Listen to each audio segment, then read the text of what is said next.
Il est 19 h, bonsoir à toutes et à tous, c'est l'heure de votre journal qu'on entame avec les titres de l'actualité. Le président de la République a félicité l'équipe nationale de badminton après avoir remporté le trophée continental senior pour la 4e fois consécutive au Caire en Égypte en battant le Nigeria.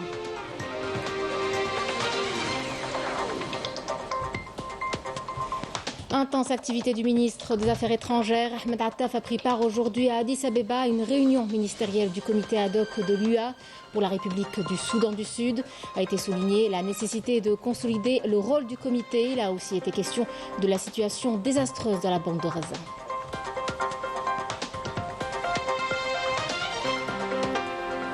Nous parlerons du Forum des pays exportateurs de gaz dont l'Algérie est membre permanent.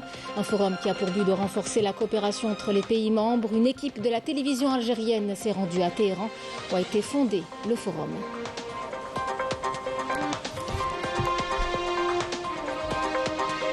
L'agression sioniste barbare dans la bande de Gaza se poursuit. L'entité sioniste cible des camps de réfugiés. Le bilan ne cesse de s'alourdir. Il fait état de 28 775 martyrs et 68 552 blessés. Les hôpitaux continuent à être assiégés. Très peu de médecins et infirmiers peuvent se rendre sur place. À l'approche du mois sacré de Ramadan, la question de la disponibilité des imams se pose, ainsi que bien d'autres défis auxquels la Fédération de la Grande Mosquée de Paris répond. Objet de la visite de son président à Marseille et à la mosquée d'Al Nasr, correspondance dans quelques instants. Mesdames, Messieurs, bienvenue à vous. Le président de la République, Abdelmadjid Tebboune, a félicité l'équipe nationale de badminton après avoir remporté le trophée continental senior pour la 4e fois consécutive au Caire en Égypte. Soulever le trophée continental pour la 4e fois consécutive est une grande réalisation, a écrit le président de la République sur son compte officiel sur les réseaux sociaux. Avant de poursuivre, merci à vous tous ainsi qu'au staff technique et administratif et bonne continuation dans votre parcours. La sélection algérienne de badminton des seniors messieurs a conservé son titre africain en battant le Nigeria 3-2 en finale disputée hier soir au Caire. Les joueurs de l'entraîneur Halim Djilité ont réussi à renverser leurs adversaires au cours de cette finale. Il s'agit du 4e titre africain pour les Algériens déjà sacrés lors de la précédente édition tenue en 2023 en Afrique du Sud. Je vous le disais en titre, le ministre des Affaires étrangères et de la communauté nationale à l'étranger, Ahmed Attaf, a pris part aujourd'hui à Addis Abeba à une réunion ministérielle du comité ad hoc de l'Union africaine pour la République du Soudan du Sud, le comité des 5, dont le mandat consiste au soutien aux parties de la crise dans ce pays frère afin de concrétiser leurs engagements en vertu de l'accord de paix signé en septembre 2018.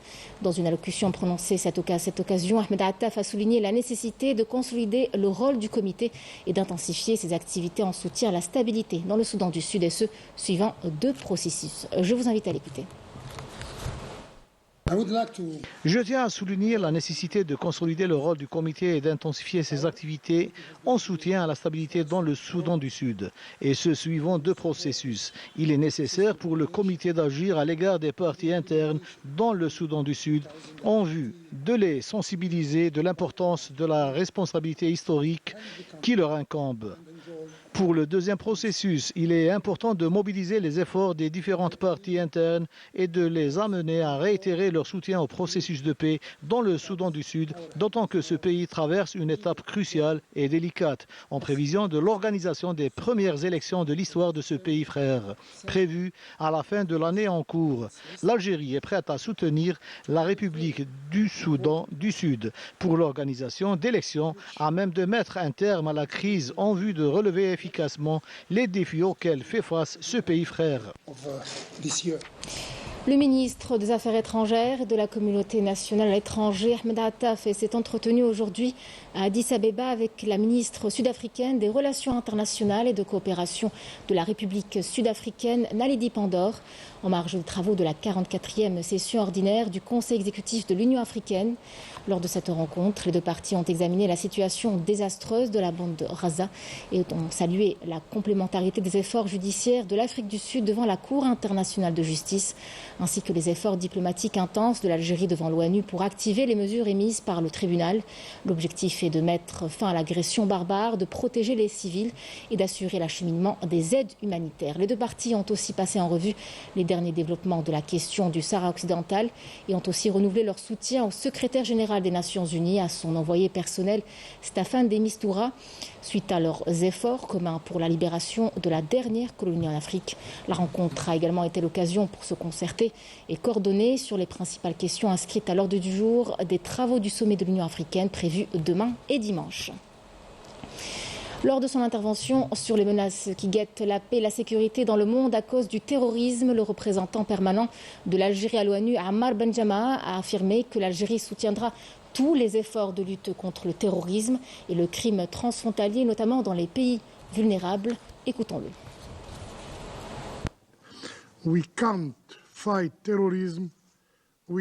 Nous ne pouvons pas combattre le terrorisme rien que par les armes. La priorité doit être donnée à l'instauration de la paix, à la diplomatie et au développement dans la résolution des conflits. Pour combattre des groupes tels que Daesh, nous avons besoin d'une coopération mondiale.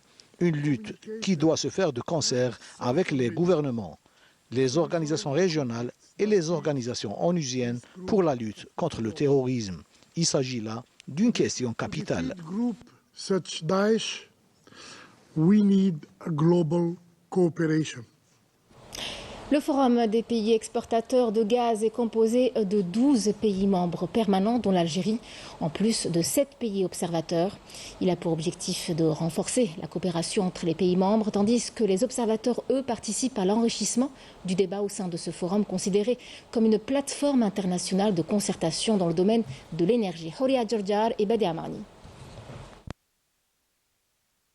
Le Forum des pays exportateurs de gaz est un forum intergouvernemental visant à défendre les intérêts nationaux des principaux pays exportateurs de gaz naturel. Il compte parmi ses membres les 5 principaux producteurs mondiaux de gaz, à savoir la Russie, l'Iran, le Qatar, le Venezuela et l'Algérie, qui contrôlent 73% des réserves mondiales et 42% de la production du gaz. في 2050 مثلا الاستهلاك العالمي راح يكون في حوالي 5400 مليار متر مكعب. يعني En 2050, la consommation mondiale du gaz sera de 5400 milliards de mètres cubes, soit 1,5 fois de plus que la consommation actuelle. Cela veut dire que ce produit vital gardera toujours sa place de choix. Le forum a son poids du fait qu'il contrôle 72% des réserves mondiales du gaz. La Russie, le Qatar et l'Iran ont plus de poids puisqu'à eux seuls, ils représentent 50% des réserves mondiales.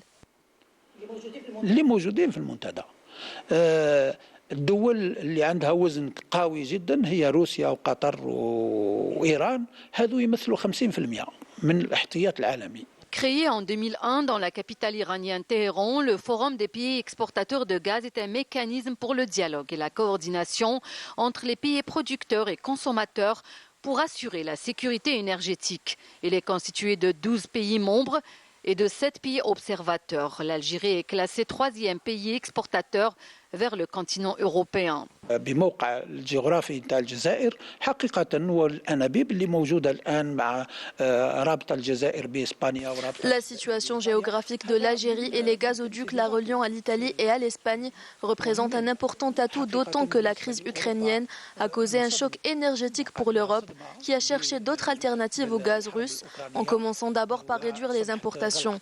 La guerre en Ukraine a démontré que même une stratégie déjà tracée peut être modifiée pour des raisons objectives. إلى طرق أخرى أولا منها تقليص الاستيراد. حرب أوكرانيا برهنت باللي حتى كي تكون عندك استراتيجية ممكن تغيرها لأسباب موضوعية. Grâce à son expérience avérée dans le domaine de la production du gaz, l'Algérie jouera un rôle prépondérant dans la réussite du sommet du gaz qu'elle abritera.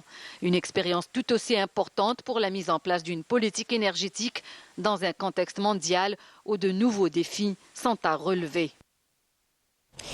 Je vous propose d'écouter cette déclaration du docteur Hossein Ben Saad sur l'importance du Forum des pays exportateurs de gaz pour les marchés européens, le rôle de l'Algérie dans l'approvisionnement en gaz du vieux continent. Hossein Ben Saad est expert en énergie renouvelable et est au micro de notre envoyé spécial Saad Amayouf. Écoutez, c'est un événement majeure et une consécration de l'Algérie qui abrite justement ce forum, qui revêt une très grande importance, en particulier suite aux crises qu'a connues le monde après le Covid-19 et les sanctions qui ont été prises à l'égard de la Russie en matière d'approvisionnement de gaz pour les pays européens. Ces pays exportateurs de gaz vont discuter de l'ensemble de ces problèmes concernant non seulement la production et l'exportation du gaz, mais en même temps se pencher sur les problèmes liés directement au changement climatique, au prix et aux méthodes de livraison de ce gaz qui se fait à la fois par pipe et en même temps par méthanier. Mais il y a aussi... il y a le renforcement donc, du rôle de l'Algérie au sein du forum. D'une part, d'autre part, le rôle que joue l'Algérie au sein de ce forum, parce que c'est le premier producteur du gaz en Afrique, il ne faut pas l'oublier, mais en même temps un grand fournisseur du gaz, en particulier pour les pays européens par pipeline. Parce que l'Algérie a été le premier pays à avoir construit une usine du gaz naturel et liquéfié. Et donc la livraison de ce gaz par méthanier vers d'autres destinations hors de l'Europe. Une équipe de la télévision algérienne s'est rendue à Téhéran en Iran où a été fondé le Forum des pays exportateurs de gaz en 2001. Il s'agissait d'avoir un retour d'expérience de ce pays après l'utilisation du gaz naturel comme carburant bleu pour les voitures, ce qui sera l'un des principaux points à l'ordre du jour du sommet de gaz en Algérie. Sofiane Maknine et Malika Bellal. La pollution atmosphérique à Téhéran, un phénomène récurrent qui s'aggrave encore plus en hiver dans cette ville où le nombre de voitures augmente d'année en année. Parmi les solutions adoptées en Iran pour lutter contre ce phénomène figure l'utilisation du gaz naturel comme carburant pour les véhicules et la création d'une dizaine de stations de distribution de gaz naturel à Téhéran et ses environs. J'utilise le gaz naturel dans ma voiture depuis un certain temps pour plusieurs raisons.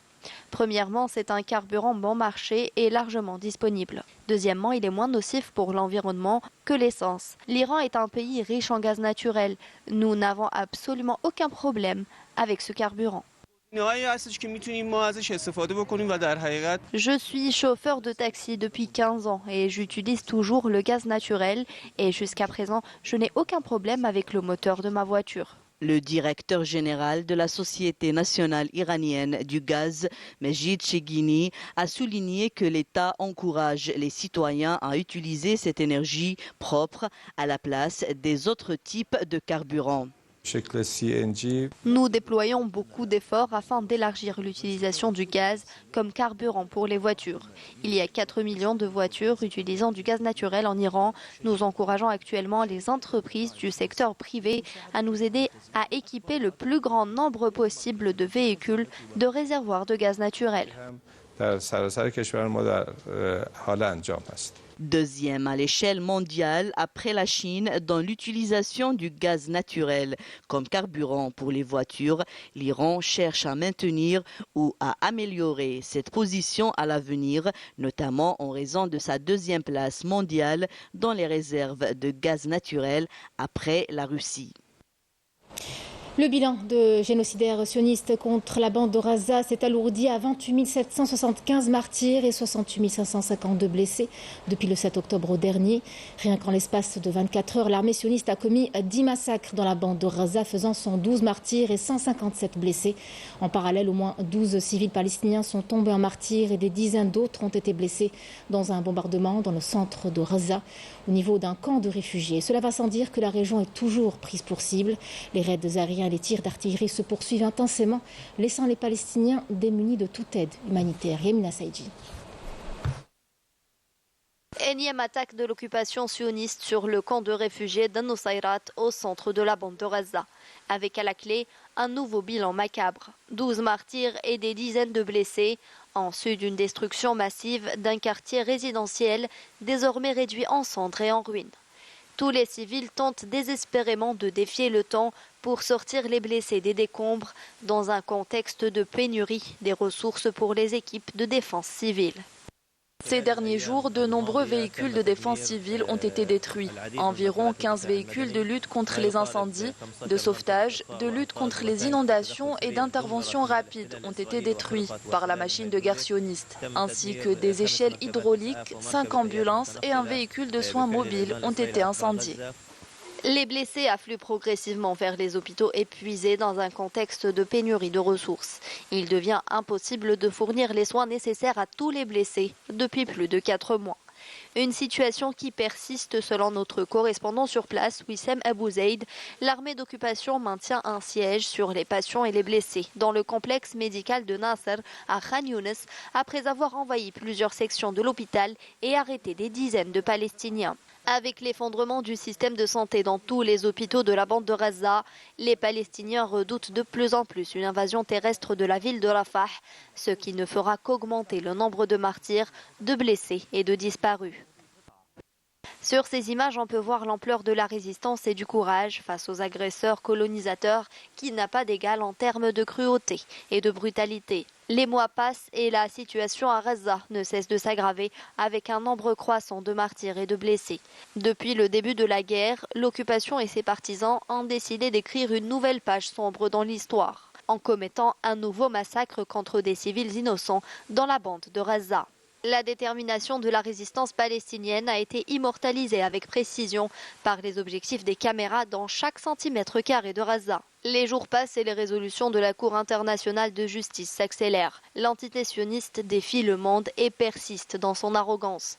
Une entité qui n'a toujours pas digéré le choc du 7 octobre lorsque la résistance a brisé leur ligne, lançant ainsi l'épopée du déluge Al-Aqsa. Les autorités sanitaires dans la bande de Gaza ont annoncé aujourd'hui une augmentation des décès de patients dus à une panne de courant et un manque d'oxygène au complexe médical Nasser de la ville de Khan Younes suite à l'assaut de l'armée sioniste. Le ministère de la Santé à Gaza a déclaré dans un communiqué qu'un 5e patient est décédé en soins intensifs. Plus tôt ce matin, le ministère a annoncé le décès de 4 patients en réanimation suite à l'arrêt de l'oxygène en raison d'une coupure de courant. Le département a exprimé sa crainte que d'autres patients ne meurent à tout moment en raison de cette pénurie d'oxygène. Il a rapporté que 2 femmes ont accouché dans des conditions désastreuses et inhumaines, sans électricité, sans eau, sans nourriture ni chauffage dans le complexe Nasser. Le ministère a appelé toutes les institutions internationales à intervenir rapidement pour sauver des vies avant qu'il ne soit trop tard. Il a été rapporté que les forces d'occupation sionistes ont pris d'assaut le bâtiment administratif du complexe Nasser ce matin. Gaza et ses hôpitaux sont dans une situation de désastre humanitaire total. Les hôpitaux continuent à être assiégés et manquent d'à peu près tout. Très peu de médecins et infirmiers peuvent se rendre sur place en raison du délai de réponse pour les autorisations d'accès à l'enclave qui avoisine ou excède les 4 mois. Les ONG s'y rendent au compte-gouttes, à l'image de Palmed, qui regroupe en majorité des médecins palestiniens. Nous avons justement en direct avec nous Khaled Ben Boutrif, médecin urgentiste, qui est de retour du sud de l'enclave palestinienne après plus de 2 semaines passées à prêter aide et assistance au niveau de l'hôpital européen de Gaza, à Khan Younes, le seul hôpital, à vrai dire, qui reste encore à peu près fonctionnel. Khaled, bonsoir, merci d'être avec nous ce soir. Alors, racontez-nous un peu votre expérience sur le terrain et la pratique de la médecine dans l'enclave, dont la population, il faut le dire, manque d'absolument tout. Bonsoir, je suis très ravi de vous avoir et de pouvoir témoigner justement de la situation. Nous sommes partis à Gaza le 22 janvier et sommes restés jusqu'au 6 février. Nous étions 7 médecins, dont une infirmière, et le reste, c'était des médecins, un anesthésiste, un orthopédiste, une chirurgienne thorax et vasculaire. Et moi, j'étais urgentiste et le professeur Pitti, donc spécialiste aussi aux urgences et en médecine de guerre. J'oublie personne, j'espère. Et on avait une infirmière donc, qui était en réanimation. On nous a affectés à l'hôpital européen, le seul, effectivement, qui reste fonctionnel. tous les autres, ils ont été soit coupés de la population, soit bombardés et donc détruits par l'armée de l'entité israélienne. La situation à l'hôpital européen est catastrophique. D'abord, il y a un nombre de déplacés et de réfugiés très très important, autour de 25 000 dans le périmètre ou dans le rayon, le petit rayon, et 70 000 dans un grand rayon. Donc, et on les trouve dans les couloirs, dans les espaces, dans les salles d'attente, même dans les escaliers et les ascenseurs. Les conditions d'hygiène, les conditions de travail, le manque de matériel, le nombre de brancards on ne trouve plus. On est obligé de travailler et de porter secours et faire des soins par terre, dans des conditions bien sûr d'asepsie quasi inexistantes. La situation sanitaire, donc le système sanitaire palestinien se trouve quasi paralysé, quasi pas fonctionnel. Je pense qu'il est à 5% de ses capacités ou peut-être encore moins. Le manque de médicaments dont les morphiniques, les antalgiques pour les douleurs, nécessaires à la prise en charge des blessés, que les images que vous êtes en train de passer nous montrent justement les amputations aux urgences eux-mêmes. Donc c'est de la médecine de guerre effectuée dans un service et dans un hôpital. Et au lieu qu'elle soit effectuée sur le terrain, sur le terrain de combat, on l'a fait à l'hôpital même et aux urgences. Alors, Monsieur Bambotelef, nous parlions d'autorisation délivrée au bout de 4 mois, dans le cas où il n'y a pas de refus, bien sûr. Alors, que les choses soient claires, qui est habilité à délivrer ces autorisations d'accès? Malheureusement, donc, moi j'ai fait ma demande, je me suis porté volontaire dès le début, donc dès la première semaine, et on a dû attendre 4 mois. Il y a plusieurs étapes pour la délivrance de cette autorisation. Donc d'abord, que le dossier soit accepté par les Palestiniens, et ça c'est pas difficile, parce qu'ils sont demandeurs. Il y a aussi l'autorité et l'État égyptien, et il y a aussi l'État de l'entité israélienne qui doit délivrer que cette autorisation et le laissez-passer, il faut qu'il soit validé par l'État ou l'entité d'Israël. Très bien, merci beaucoup Khaled Bambotelef, merci pour cet état des lieux des plus précis. Je rappelle que vous êtes médecin urgentiste. L'ancien ministre marocain des droits de l'homme, Mohamed Ziane, est en danger de mort après avoir frôlé la mort suite à une crise cardiaque. L'opposant et militant des droits de l'homme a entamé hier une grève de la faim pour dénoncer les conditions inhumaines et humiliantes de sa détention.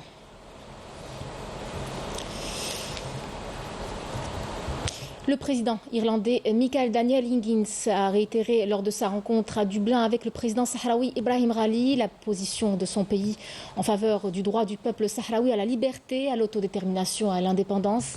Le président sahraoui, secrétaire général du Front Polisario, a rencontré hier, dans le cadre de sa visite en Irlande, son homologue irlandais qui lui a réitéré son soutien et son appui au droit du peuple sahraoui à la liberté, à l'autodétermination, à l'indépendance, conformément au respect du droit international et du droit humanitaire international ainsi qu'aux chartes et aux résolutions pertinentes des Nations Unies relatives au Sahara occidental.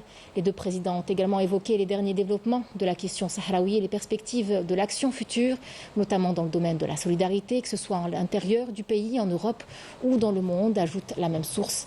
Lors de la rencontre élargie aux délégations des deux pays, les deux parties ont également examiné les positions du Front Polisario concernant les événements sur la scène internationale, la question sahraoui et la violation marocaine de l'accord du cessez-le-feu, de la reprise de lutte armée comme moyen légitime de défense et du droit du peuple sahraoui à la liberté et à l'indépendance. À peine un mois du mois sacré de Ramadan, la question de la disponibilité des imams se pose, comme chaque année avec acuité, ainsi que bien d'autres défis auxquels la Fédération de la Grande Mosquée de Paris répond. C'est le sens même de la visite de son président à Marseille, à la mosquée An-Nasr par exemple. Cette mosquée est la première à avoir ouvert ses portes aux fidèles de la ville de Marseille il y a une quarantaine d'années. Correspondance à Afia Belouchette. Nichée entre les maisons dans les quartiers sud de Marseille, la mosquée An-Nasr est la première à avoir ouvert ses portes dans la ville océane il y a une quarantaine d'années par Feu Bachir Dahmani, dont le fils Ali assure la gestion aujourd'hui. je suis donc très heureux d'être ici à la mosquée Al-Nasr afin de servir tous les musulmans marseillais. Et j'ai été élu depuis 2 ans, depuis 1 an, président de la fédération régionale de la Grande Mosquée de Paris, afin de servir tous les musulmans de la région PACA. Profitant de Salat el-Jumu'ah, le recteur de la Grande Mosquée de Paris, accompagné du consul général algérien à Marseille, a tenu à rassurer les fidèles de la mosquée et au-delà, les musulmans à Marseille, quant à 2 sujets majeurs qui préoccupent la communauté musulmane, à savoir l'entrée en vigueur de la fin des imams détachés en France, dont il a expliqué la mise en place, et surtout la crainte de manque d'imams pour les tarawih, alors que le mois sacré approche à grands pas.